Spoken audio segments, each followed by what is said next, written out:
Hey guys, what's up? It's Rhetoric, and today I'm making this video because like everyone else in the world, I'm bored being indoors, and honestly it's impossible to get any work done these days, so I'm gonna give you all a bunch of movies to procrastinate your work to.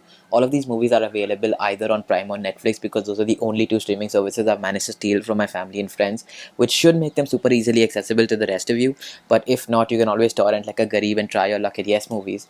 But anyway, without any further ado, here's a list of 5 random movies to watch during this real life episode of The Walking Dead.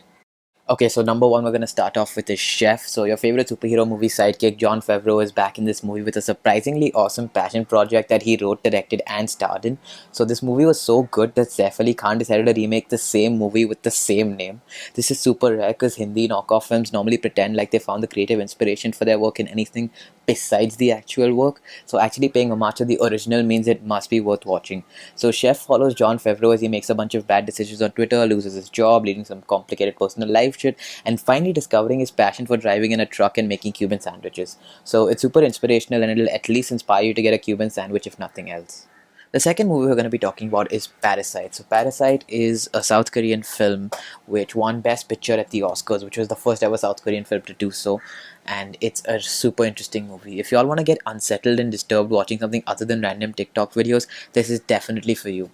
Parasite is about this poor kid coming into a rich family to tutor their young daughter in English. And now that I'm saying this, I realize that is in no way what it sounds like. It's really hard to describe this movie without giving away major plot points, so I'm just gonna say that it's nothing like it appears on the surface.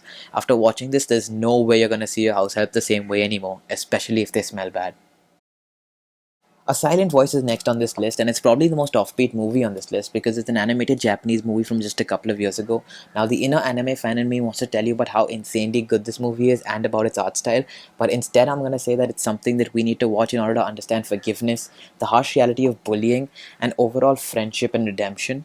And I'm also going to tell you that it doesn't have any tentacles involved, and it's something that you can watch with anyone, including your family. Sorry, hentai fans, your senpai is in another castle. It's available on Netflix, and this movie is great if you can get over just this 2-inch wall of subtitles like you did for Parasite. Begin Again.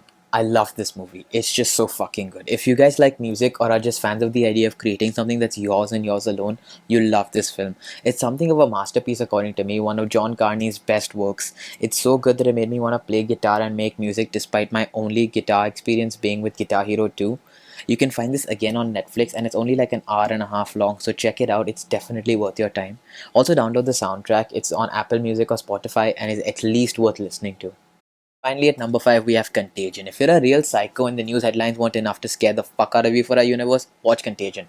I promise it'll be just as scary, if not more, than what you're seeing on TV already, and will make you want to stay indoors way more than you already want to. This movie should honestly be prescribed as medication for anyone that still wants to party and travel this vacation.